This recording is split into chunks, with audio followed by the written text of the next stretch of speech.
देश में जहां बाबा साहब भीमराव अंबेडकर के अपमान का एक मामला शांत हुआ ही नहीं था कि अब दूसरा मामला भी सामने आ गया है। जहां महाराष्ट्र के परभनी जिले से एक चौंकाने वाली खबर सामने आई है, जहां पर परभनी रेलवे स्टेशन के बाहर बाबा साहब डॉक्टर भीमराव अंबेडकर की प्रतिमा के पास रखी संविधान की प्रकृति के साथ तोड़फोड़ करने वाले मुख्य आरोपी दत्ता सोपान पवार का शव मिला है। आपको बताया कि दत्ता सोपान पवार पर डॉक्टर भीमराव अंबेडकर की प्रतिमा के अपमान का आरोप लगा था, जिसके बाद क्षेत्र में तनाव और विरोध प्रदर्शन देखने को मिले थे। तमाम दलित संगठनों ने इसका विरोध किया था और इलाके में आक्रोश का माहौल देखने को मिला।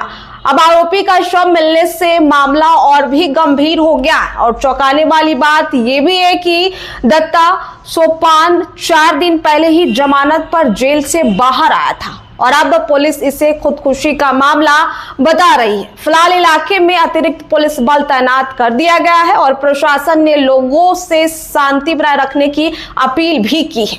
आपको बताया कि पुलिस का कहना है कि पोस्टमार्टम रिपोर्ट आने के बाद ही मामले को सुलझाया जाएगा और मौत के कारणों का खुलासा किया जाएगा। पुलिस के अनुसार दत्ता पवार को करीब 13 महीने बाद जमानत मिली थी, जिसके बाद अब परभनी तालुका स्थित अपने गांव मिर्जापुर आया था और मिर्जापुर में उसके रिश्तेदार रहते हैं, जबकि पत्नी और परिवार के अन्य सदस्य पुणे में हैं। एक रिश्तेदार ने उसे खेत में बने एक कमरे में फंदे से लटका हुआ पाया, जिसके बाद ग्रामीणों की सूचना के बाद परभनी ग्रामीण पुलिस ने मौके पर पहुंचकर शव को कब्जे में ले लिया।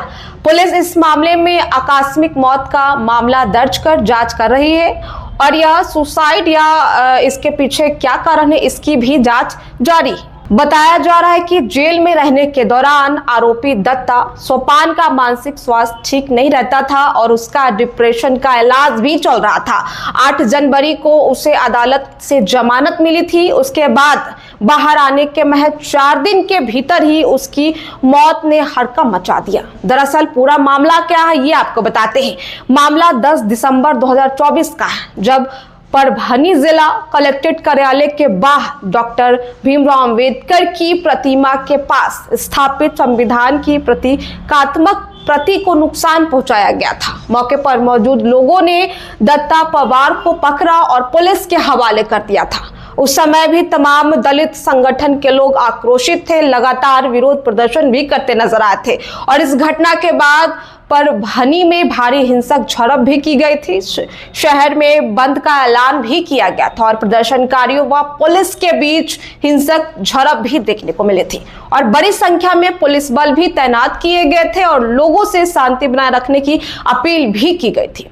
आगे आपको बताया कि दत्ता पवार की गिरफ्तारी के बाद हुए विरोध प्रदर्शनों के दौरान पुलिस ने कौमलिक ऑपरेशन चलाया था और इस दौरान लॉ के छात्र सोमनाथ सूर्यवंशी को गिरफ्तार भी किया गया था, जिसकी बाद में हिरासत में मौत हो गई थी। सोमनाथ के परिवार ने पुलिस पर हिरासत में प्रताड़ना के आरोप भी लगाए थे, जिसके बाद पूरे देश में गुस्सा फैल गया था। इस मामले में सरकार ने कड़ा संज्ञान लेते हुए पुलिस अधिकारियों को निलंबित भी किया था और एसआईटी जांच के आदेश भी दिए थे। तो देखिए, इस तरह से बाबा साहब भीमराव अंबेडकर के अपमान के आरोपी का मृत शरीर पुलिस ने बरामद किया। इससे पहले आपको याद होगा कि कई जगह ऐसे घटना देखने को मिली थी जहां पर बाबा साहब को अपमानित किया गया था। इससे पहले आपको बता दें कि मध्य प्रदेश में भी एडवोकेट अनिल मिश्रा के द्वारा, उनके गुर्गों के द्वारा तमाम वकील लोगों ने भीमराव अंबेडकर की तस्वीर को जलाया था। हालांकि इसकी सूचना पुलिस प्रशासन को मिल गई थी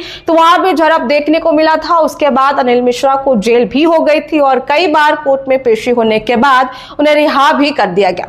अनिल मिश्रा को जेल हुई थी, उनके तमाम साथी 4 साथी थे, उनको भी जेल हुआ था और अब जो है सबके सब बाहर है। लेकिन लगातार बाबा साहब भीमराव अंबेडकर के अपमान की खबरें जो है वो सामने आ रही हैं। पहले अनिल मिश्रा को जेल हुआ, उसके बाद उन्हें रिहा भी किया गया और तमाम तरह की चीजें भी बताई गई कि दोबारा ऐसी चीजें नहीं होनी चाहिए। लेकिन अब ये दूसरी खबर जो आ रही है, इसमें भी बाबा साहब भीमराव अंबेडकर के अपमान की खबरें हैं, जहां पर ये आरोपी थे, इन पर साफ तौर पर आरोप था कि इन्होंने बाबा साहेब अम्बेडकर का अपमान किया और उसके बाद इन्हें जेल भी हो गई थी। लेकिन खास बात यह है कि जेल से आए महज 4-5 दिनों में ही इनकी मौत हो गई और पुलिस ने इन्हें फंदे से लटकता हुआ बरामद किया।